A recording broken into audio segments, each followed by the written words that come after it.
Spike template parameters. Opening a data file, I have one in my recent list, bursts. From analysis, I can choose new wavemark to extract spikes from this continuous waveform. I can also right-click on the data and choose new wavemark from the pop-up. We can now resize the new dialog to show more of the template bins. Double-clicking in the template area also resizes the display. I've already set up the trigger thresholds for this channel, deciding that just one positive trigger is necessary. To get the most out of spike template matching, we will need to go to the Parameters dialog here and adjust the settings for creation of new templates and how spikes match to these templates.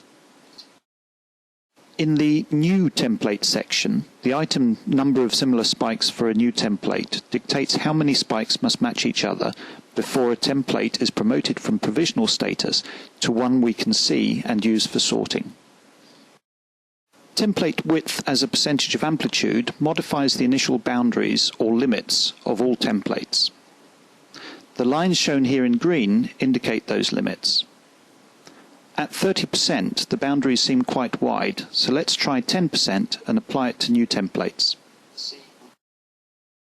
Dragging the current triggered spike to one of the available template boxes creates a new template. The template limits are now much smaller after the change. Values of 20 to 30% should be a good starting point.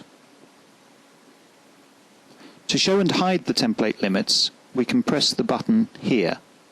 In the next item, if no spike occurs again within 1 in n count, then the provisional template decays and may be deleted.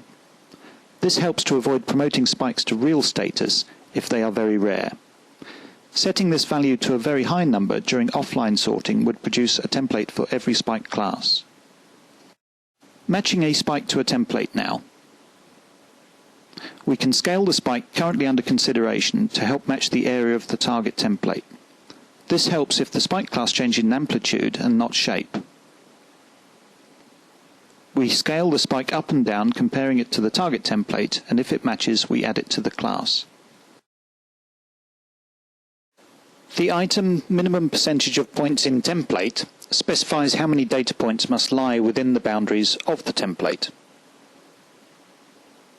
If more than one template fits, then spikes are matched to the template with the smallest error between the mean template and the spike. With Make Templates switched on, the system can provide its own templates based on the current parameters. Up until now, I have been dragging spikes from the oscilloscope view down to the template window.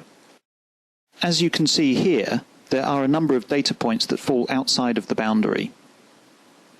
Let's change back to 60%, apply, and delete our current spikes. We should now have a better fit to the templates. Once templates are established, it can sometimes be better to match to the template with the smallest error and ignore the width. If you check this field, this sets the percentage of points that must lie in the template to 0% unless you are building templates. Template maintenance has 3 modes: Add All, Autofix, and Track. With Autofix, we can set the number of spikes that match the template before it is locked. That is equivalent to pressing the button here. Once locked, the template will not be modified by any new incoming data. Track follows slow shape changes. The contribution of each spike to the template decays as more spikes are added. Most users prefer Add All. In this mode, the first spike that forms the template has the most influence on the shape.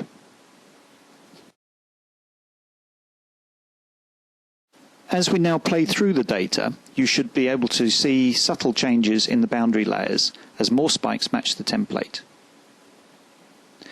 In effect, we are tuning the template shape. Slight adaptation of the template can be seen at the right-hand edge of this template window. To delete a single template, I click here. To delete all templates, we use this trash can button. Much more modification of the template will be seen if we set the maintenance mode to track and set a low number of spikes to follow.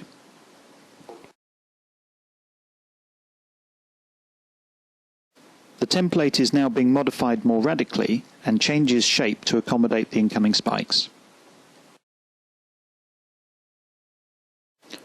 The waveform data section now. Here we control how the raw waveform data is processed into spikes. Waveforms are shifted by fractions of a sampling interval to align them with templates using linear, parabolic or cubic spline interpolation. Linear interpolation is the fastest, cubic spline interpolation is the slowest. For speed reasons, only linear interpolation is used while sampling. The next item is a high-pass filter. This reduces baseline drift. As a rule of thumb, it should be set to approximately the width of the oscilloscope display. Too low a value will significantly change the spike shapes. The last item in this section is remove DC offset before template matching. This subtracts the mean level from each spike before matching. Only the matching process uses this operation. The saved data is unaffected. It is usually better to use the high-pass filter unless you have a sudden DC drift in your baseline. One sometimes difficult to resolve situation is shown here. These bursts of spikes are decaying quite rapidly over a very short number of spikes. Instead of trying to automate the extraction of these spikes, I'm going to use a manual method.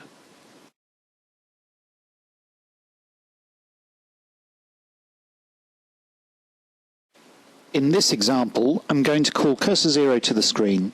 I do this with Control and 0. As I move cursor 0, it latches automatically to each of the triggered spikes. With the largest of these events marked and shown in the oscilloscope view, I can drag it down to form a template manually. Moving to the right and selecting the second spike, forming another template. To the last event, and I drag another template shape. The three template classes are coloured, and it is obvious that they do not match each other. The trick now then is to form one template. Instead of merging the templates by placing one on the other, I'm changing the code to match the first template. As we allow the system to run through the data now, you can see the colours have changed to blue. New templates may appear that we consider to be part of the same spike class. We can merge these with our pre-existing examples, or we could change the parameters to accommodate more variation. If we merge templates, then the result is an amalgam of the pair. To preserve the destination template shape, we can force the template to be locked. Once you have your set of templates formed, pressing New Channel will produce the output to a wavemark channel. From the File menu of the dialog, you can save templates, and you can also load templates from either data files or from their associated resource files. You can also print the parameters you have used in generating templates, and also the templates that you have formed. Here I'm going to take the output to a digital document.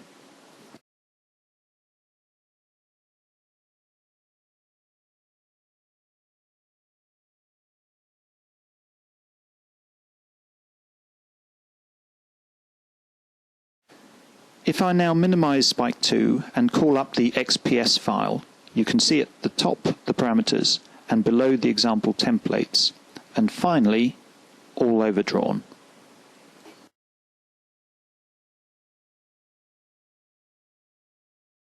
Hopefully this tutorial has given you a better insight into the parameters section of the wavemark dialog. We will be revisiting this area of Spike2 again soon.